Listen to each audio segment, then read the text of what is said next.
రైతు సోదరులందరికీ నమస్కారం. సుబ్రహ్మణ్యేశ్వర సీడ్స్ ఖమ్మం అండి. మనం ఉన్న ఈ ఫీల్డ్ వచ్చేసి డైనస్టీ అగ్రి సీడ్స్ వారి విన్నర్ 2214 అనే వెరైటీ. ఈ మొక్క 5.5 అడుగులు ఉన్న నాకు 5 అడుగుల వరకు ఉందండి. ఒకసారి చెట్టును పరిశీలించే ప్రయత్నం చేద్దాం. ఇగో ఫస్ట్ దశలో పడ్డ ఇక కాయలండి. ఫస్ట్ స్టెప్లో పడ్డ కాయలు పండు కాయలు, రెండో స్టెప్లో పడ్డ కాయలు ఇవ్వండి.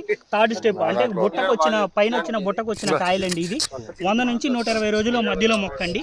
ఒక్క చెట్టు పరిశీలించితే ఎన్ని కొమ్మలు, శాఖీయంగా ఎంత ఉంది, హైట్ ఎంత ఉంది, హైట్కు తగ్గ కాపు ఎంత ఉందో ఒకసారి పరిశీలించండి.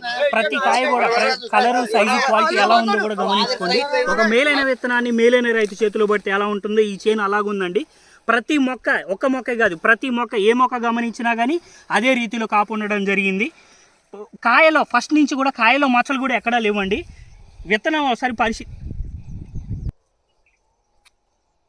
మంచి విత్తనాన్ని రైతులకు పరిచయం చేయాలనే ఉద్దేశంతో ఈ వీడియో మీకు అందించడం జరుగుతుందండి. 80-90 ఉంది.